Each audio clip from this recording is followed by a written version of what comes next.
학점은행제를 처음 알아보시는 분들이라면 무조건 궁금해하는 단골 질문들이 있습니다. 교육원마다 수업료가 왜 이렇게 차이가 나는 건지, 플래너가 꼭 있어야 하는 건지, 내 상황에서 학점은행제를 어떻게 시작해야 할지, 그 전에 학점은행제가 정말 나한테 도움될지 정말 복잡하기 짝이 없고 고민도 정말 많이 되실 텐데요. 오늘 제가 이 영상 하나로 여러분들이 앞으로 학점은행제를 공부하는 데 쓰는 시간을 90% 이상 줄여드리겠습니다. 이렇게 10가지 질문들에 대한 답변을 자세하면서도 핵심만 뽑아서 정리해드렸는데요. 중간중간에 반드시 알아야 되는 주의사항들까지 나오니까 꼭 영상 끝까지 시청해주세요. 바로 시작하겠습니다. 교육원마다 비용이 다른 이유는 뭔가요? 이유는 두 가지예요. 첫 번째 이유는 플래너의 유무입니다. 플래너는 학습자들이 복잡한 학점은행제를 진행하는 데 있어서 좀 더 쉽고 편하게 진행할 수 있도록 상담과 관리를 도와주는 직업인데요. 아무래도 플래너가 없는 교육원이 인건비가 들지 않기 때문에 더 저렴하고, 플래너가 붙는 교육원은 수강료가 더 비싸죠. 플래너가 도움을 주는 부분에 대해 설명드리겠습니다. 기본적으로 개인 연락처로 24시간 1:1 상담을 도와주기 때문에 궁금한 점이 생기면 쉽게 피드백을 받을 수 있고요. 시험, 과제, 토론, 이런 쪽지 시험 같은 학사 일정 진행에 있어 요령과 방법을 알려줍니다. 과제 같은 경우 참고 자료를 제공하기도 하죠. 자격증이나 독학사를 준비한다면 정보나 자료를 제공받을 수 있고, 학습자 등록, 학점 인정 신청, 학위 신청과 같은 학점은행제 행정 절차도 도움받을 수 있습니다. 이렇게 여러 가지 도움을 주기 때문에 혼자서 하는 것보단 확실히 쉽고 편하게 진행할 수 있는데요. 간혹 플래너의 유무와 상관없이 비용 차이가 나는 경우도 있습니다. 특정 전공들은 일반 전공보다 비용이 몇 배 비싼 경우들도 있어요. 이게 두 번째 이유인데, 바로 특정 교육원에만 특정 전공 수업이 개설되어 있는 경우입니다. 한마디로 독점하고 있는 거죠. 학점은행제에 들어가 보시면 수많은 전공들이 적혀 있는데, 이 중에 실제 가능한 전공은 몇 개 정해져 있습니다. 학위를 따려면 일정 전공 학점을 채워야 하는데, 온라인상에 전공 수업이 개설되어 있는 전공들은 몇 개 없거든요. 대표적으로 경영학, 사회복지학, 아동학, 심리학과 같은 전공들은 인기가 많아서 전공 수업이 개설된 교육원이 상당히 많습니다. 근데 그렇지 않은 전공들도 많아요. 특히 디자인 계열이나 공학 계열의 전공 수업들은 수십 개 평생 교육원 중에 딱 한 군데에만 열려있는 경우가 있습니다. 이럴 경우 이 교육원에서만 그 전공을 진행할 수 있기 때문에 교육원에서 수강료를 다른 전공에 비해 높게 설정을 해놓는 거죠. 이렇게 수요와 공급의 원리에 따라 가격 차이가 나기도 합니다. 내가 지금 보고 있는 교육원이 안전한 곳인지 어떻게 확인할 수 있나요? 안전한 교육원은 교육부에서 정식 인가를 받은 교육원을 뜻합니다. 확인 방법은 간단해요. 국가평생교육진흥원 학점은행제 홈페이지에 교육훈련기관 조회라는 탭이 있습니다. 여기서 조회되는 교육원들은 다 국가로부터 심사를 거쳐서 공인인증을 받은 교육원들이에요. 진행하기 전에 꼭 확인해 보시기 바랍니다. 플래너가 꼭 있어야 하나요? 무조건 플래너가 있어야 하는 건 아닙니다. 플래너는 어떻게 보면 프리랜서 개념이에요. 학점은행제는 원래는 개개인이 스스로 다 알아보고 조사해서 과정을 진행하는 게 기본입니다. 본인이 학위를 따고 본인이 학점을 채워서 목표를 이루는 거지, 플래너가 과정을 진행하는 게 아니니까요. 근데 학점은행제 제도 자체가 너무 복잡하고 난해하다 보니까 플래너라는 직업이 존재하는 거죠. 학점은행제가 처음인데 혼자 진행하기 위해서는 상당히 많은 시간과 노력을 쏟아서 공부해야 하기 때문입니다. 이 과정을 생략해주고 최대한 쉽고 편하게 안전하게 진행할 수 있도록 옆에서 보조하는 직업이 플래너입니다. 결혼 준비할 때 웨딩 플래너에게 도움을 받는 거랑 비슷한 개념이죠. 그래서 만약 본인이 학점은행제가 그렇게 어렵지 않고 혼자서도 여러 정보들을 조사하고 주의사항들을 체크하면서 플랜을 짤 수 있다면 혼자 저렴한 교육원에서 진행해도 괜찮습니다. 굳이 비싼 곳에서 할 이유는 없죠. 근데 실제 데이터를 보면 학점은행제를 처음 이용하시는 분들 대다수가 플래너를 붙여서 진행을 합니다. 다들 현생이 바쁜데 이 정보의 홍수 속에서 나에게 필요한 정보를 쏙쏙 찾는 게 정말 쉽지가 않거든요. 정보를 찾는다 해도 어렵고 생소한 단어들이 너무 많아서 이해하는데도 꽤 많은 에너지가 소모됩니다. 그렇게 여러 군데를 돌고 돌다가 결국 플래너에게 도움을 받는 거죠. 그래서 현실적인 조언을 드리자면, 일단 첫 학기만이라도 한번 플래너와 함께 진행을 해보시는 걸 추천드립니다. 한 학기만 해보면 어느 정도 감이 잡히거든요. 둘째 학기부터는 혼자서도 할 수 있겠다 하면 저렴한 교육원 가서 하셔도 되고, 쭉 그냥 편하게 하고 싶으시면 플래너랑 이어서 진행하시면 되니까요. 플래너랑 한다고 해서 꼭 처음부터 끝까지 해야 되는 게 아닙니다. 중간에 내 의지로 교육원을 바꿀 수도 있고, 그렇다고 해서 시스템상 문제가 생기는 것도 아니니까 가성비와 안정성 둘 다 챙기려면 일단 첫 학기만 플래너랑 진행해보고 결정하시길 권장드려요. 성적이 중요한가요?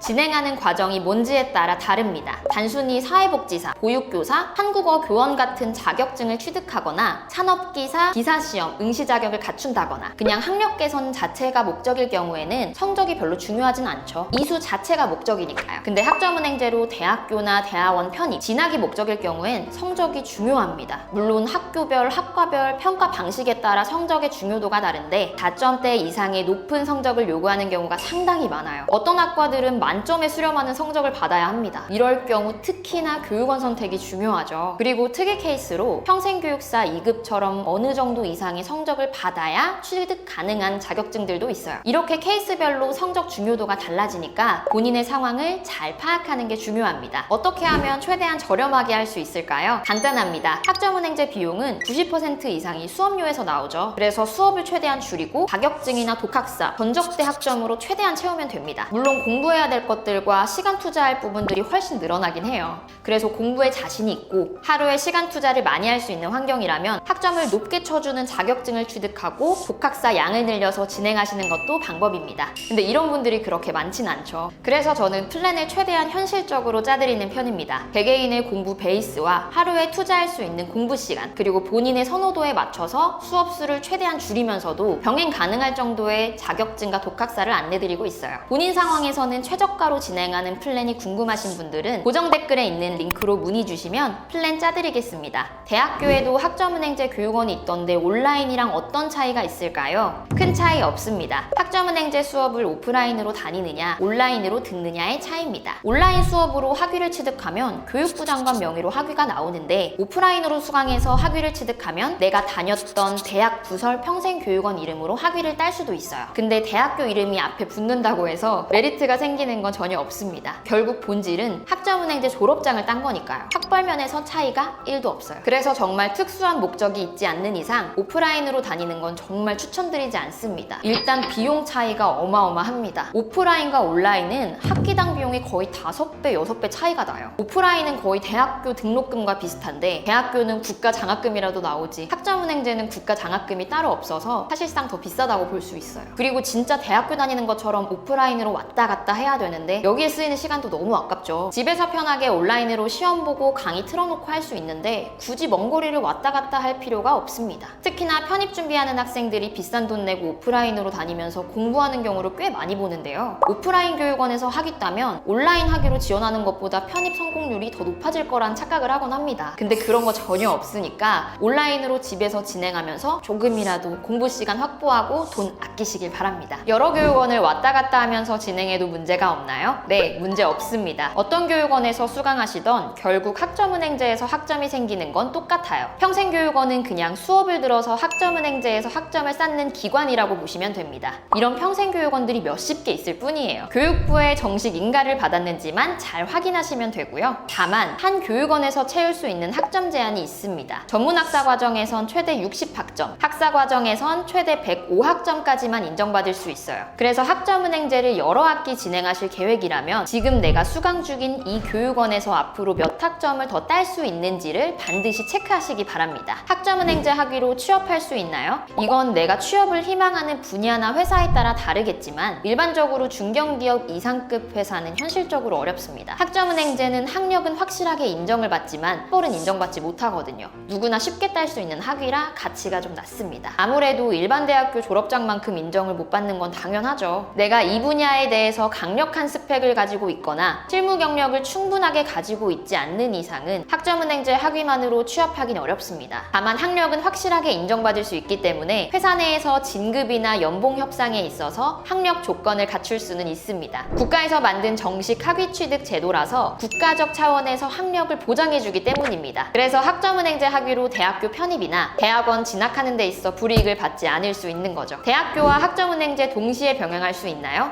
네, 가능합니다. 대학교와 학점은행제는 적용되는 법 자체가 다르거든요. 대학교는 고등교육법, 학점은행제는 평생교육법이 적용되기 때문에 이중학적에 걸리지 않고 병행이 가능합니다. 실제로 대학교 재학 중에 학점은행제를 병행해서 편입 자격을 빠르게 갖추거나 자격증을 따는 분들도 은근 많습니다. 다만 대학에서 이수한 학점을 학점은행제로 끌고 와서 활용할 수는 있지만 그 반대는 불가합니다. 학점은행제로 딴 학점을 대학으로 끌고 올 수는 없어요. 그리고 대학교 학점을 학점은행제로 끌고 오려면 반드시 졸업을 하거나 중퇴해야만 가능합니다. 학점은행제로 대학교 편입을 지원하면 문제가 있지 않을까요? 앞서 말씀드렸듯이 전혀 문제가 없습니다. 서울대나 의과 계열만 제외하면 그 아래 대학교들은 전혀 문제없이 들어갈 수 있습니다. 연고대도 가능하고 심지어 수의학과도 가능해요. 합격 사례나 후기들은 조금만 찾아봐도 쉽게 발견할 수 있고 실제로 합격시킨 학생분들도 정말 많아요. 저희 팀원분들만 해도 학점은행제로 고려대 편입하신 분도 있고 한국 외대 편입하신 분들도 계세요. 왜냐하면 학점은행제는 국가에서 만든 제도이기 때문입니다. 만학도 분들이나 연세가 지긋하신 분들이 쉽게 학력을 개선할 수 있도록 만든 제도가 학점은행제예요. 그래서 일반 대학교 졸업장과 동등한 효력을 발휘하기 때문에 편입 지원 자격에 있어서 불이익을 받는 부분이 없습니다. 만약 불이익이 있었다면 애초에 편입학원에서 평생교육원을 자체적으로 만들어서 학생을 넣는 일은 전혀 없었을 거예요. 편입학원은 최대한 많은 학생들을 합격시켜야 이윤을 창출할 수 있는데 학점은행제 출신도 공부만 열심히 하면 충분히 합격할 수 있으니까 그렇게 하는 거예요. 오히려 학점은행제로 편입을 준비하면 비용이나 시간을 훨씬 많이 확보할 수 있으니까 편입 준비에 있어서도 도움이 되는 거죠. 지금까지 학점은행제 단골 질문 10가지를 정리해드렸는데요. 영상을 보시고도 궁금한 점이 있거나 학점은행제에 대해 질문이 있는 분들은 고정 댓글에 있는 링크로 문의 남겨주시면 제가 직접 상담 도와드리겠습니다. 지금까지 가시TV 김다은 담당자였습니다. 감사합니다. 더 궁금하신 점이 있거나 영상에 나온 선생님과 상담을 원하시면 글씨는 제목 아래에 있는 더보기란을 클릭, 상단에 있는 상담 링크를 클릭하셔서 문의를 남겨주시면 됩니다. 모바일은 화면 아래에 있는 더보기란을 터치, 상담 링크를 확인해보세요. 카카오톡 상담은 댓글에 있는 링크를 클릭하셔서 궁금하신 내용 남겨주시면 빠르게 답변 도와드리겠습니다.